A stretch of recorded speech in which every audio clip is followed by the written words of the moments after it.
짜라란. 저는 브론즈를 좋아하지 않습니다. 그리고 브론즈 시계를 살 생각이 전혀 없습니다. 그런데 부정할 수 없는 흐름이잖아요. 흐름. 왜 그렇게 된 건지, 그리고 저는 거기에 대해 어떻게 생각하는지 여과 없이 말씀드려보도록 하겠습니다.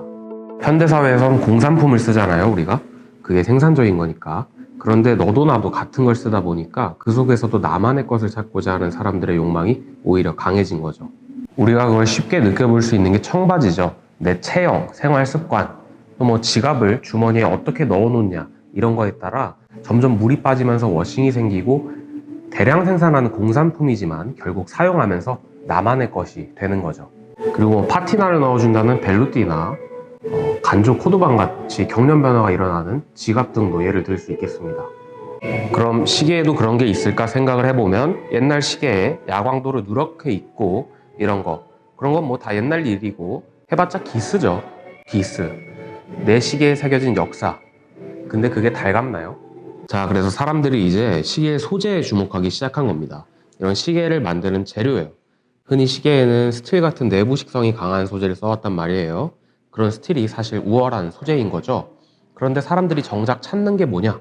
노랗게 잘 익은 오래된 빈티지 롤렉스 한번 생각해 봅시다. 그거 금값이란 말이에요. 금값.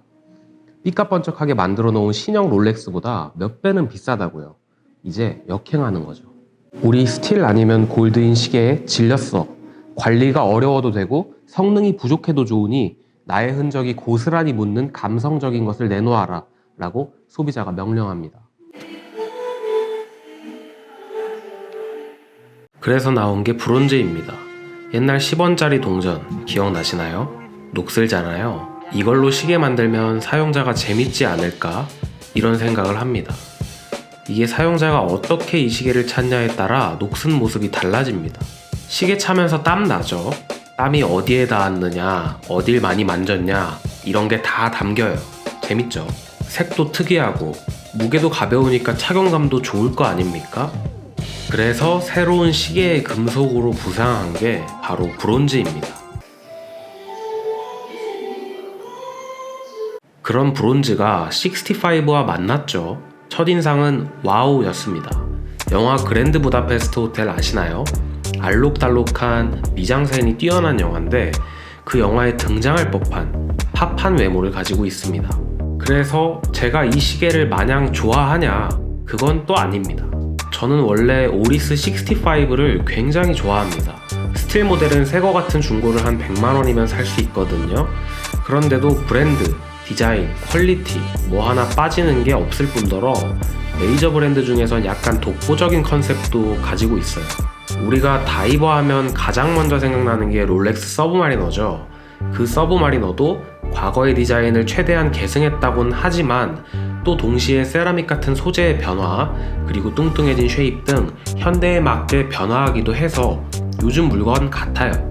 다른 브랜드도 롤렉스 따라가느라 마찬가지고요. 그러니까 이젠 우리가 작고 단순하고 얌전한 겨울철 길어지는 소매 속에도 쏙 들어가는 그런 다이버를 찾아보기 어려워진 거죠. 한 10년 전에 비해서요. 그럴 때 꺼내 먹으라고 있는 게 65, 그런 포지션인 겁니다. 이전까지의 역사가 어땠을진 모르겠으나, 누가 더 근본 있고 사랑받았고 이런 건 모르겠으나, 앞으로도 유행에 상관없이 길이길이 사랑받을 다이버 디자인은 저는 오리스 65 같이 과거에 집중한 시계일 거라고 생각합니다.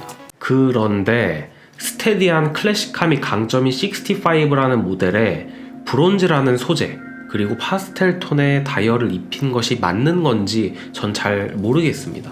오리스는 좋았겠죠. 시계 눈에 띄고 예쁘니까 당장 화제가 되고 주목받을 순 있었겠습니다만, 이걸 구매해서 오랫동안 사용할 소비자 입장에서 보면 브론즈라는 소재가 나와 묻어나게 오래 갈 수 있는 소재인지 일단 의문이고요.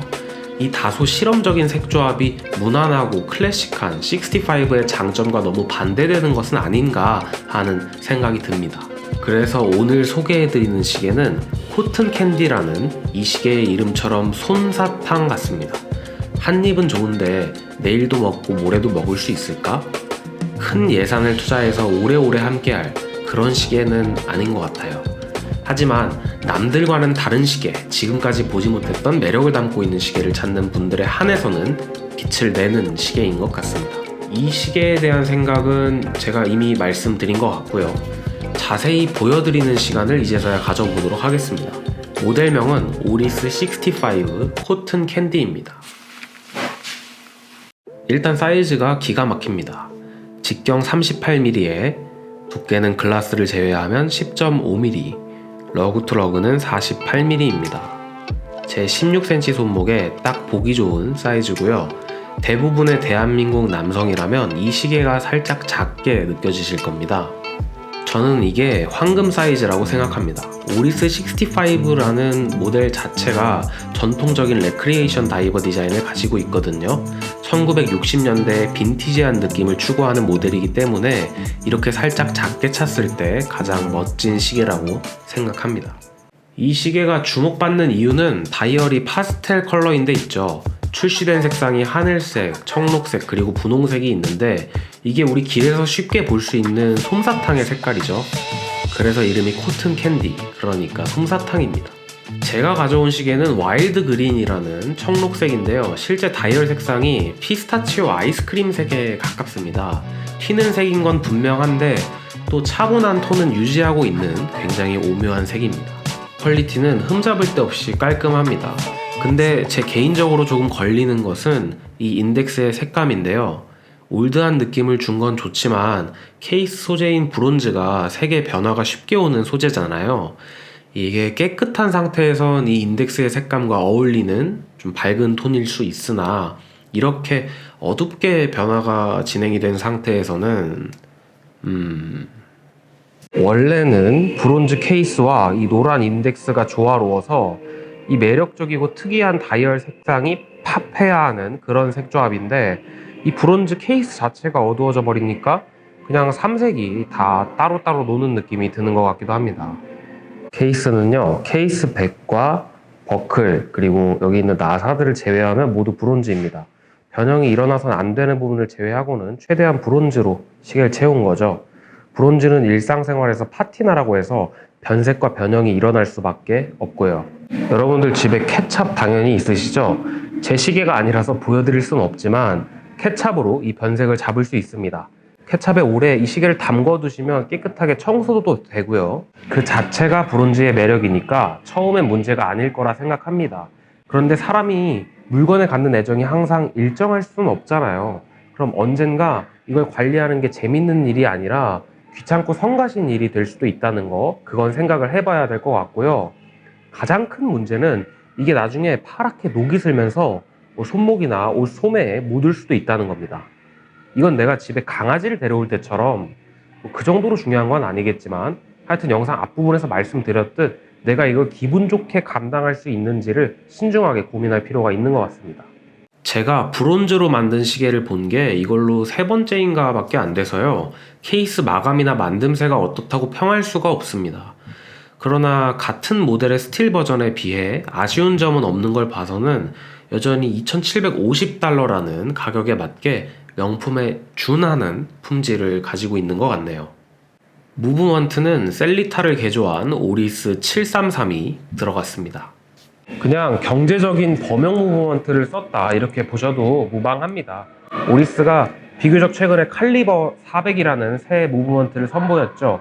그게 들어가지 않아서 아쉽다고 생각하실 분도 있겠지만 그거 들어갔으면 가격이 한 1.5배는 될 겁니다. 진짜 최소 1.5배.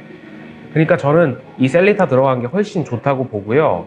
특히나 이 시계는 기술을 과시하기 위한 예술품이나 비쌀수록 각광받는 엄청난 사치품이 아니잖아요.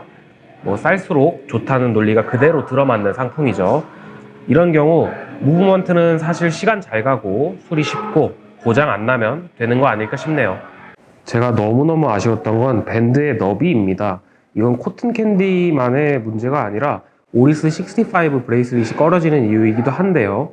이 러그 너비가 19mm인 것까진 좋습니다. 직경이 38mm니까 딱 절반인 19mm가 황금 비율이죠. 그런데 버클로 오면서 너무 많이 좁아진다는 게 문제입니다. 19mm부터 시작해서 다다다다다 14mm까지 테이퍼도 되는데요. 이게 이 시계의 남성미를 해칩니다. 이게 뭐라고 시계의 남성미까지 해치냐고 하실 수도 있는데, 이 모델뿐만 아니라 오릭스의 작은 사이즈 시계를 차보시면 이 밴드 부분이 과하게 여성스럽다는 느낌을 받으신 분 분명히 있을 거예요. 남자의 몸에서 발목만 여자 발목으로 바꾼다고 한번 상상을 해보세요. 뭔가 이상하죠? 한 단 내려갈수록 1mm씩 이렇게 좁아지고 있는 상태인데요. 이걸 한 0.8mm씩만 좁아지는 걸로 완화하면 좋겠습니다. 그럼 발목에 해당하는 이 버클 부분이 한 1mm 정도는 넓어질 수 있거든요. 그랬을 때 이 65에 왠지 모를 이 연약한 느낌이 지워질 거라고 생각합니다. 이게 구독자님이 대여해 주신 시계인데 너무 솔직하게 말하는 게 예의가 아닐 수는 있으나 이해해 주시리라 믿습니다. 총평 한번 해보겠습니다. 전체적으로 준수한 만듦새의 빈티지 다이버라는 안정적인 컨셉을 가지고 있는 65. 그 65 위에 브론즈와 파스텔 컬러 다이얼을 끼얹었더니 저게 뭐야? 싶을 정도로 굉장히 매력적인 외모를 가지게 되었다. 그런데 시계라는 물건이 나와 오래오래 함께 했을 때 가치 있는 물건이라는 점을 고려했을 때 브론즈라는 손이 많이 가는 소재를 그만큼 오랫동안 관리할 자신이 있는가, 그리고 이 달콤한 솜사탕 다이얼 질리지 않을 자신이 있는가, 있습니까? 어릴 때 엄마가 솜사탕 사주면 처음엔 나도 다 먹으려고 사달라고 한 거거든? 근데 나 다 먹진 못했어. 항상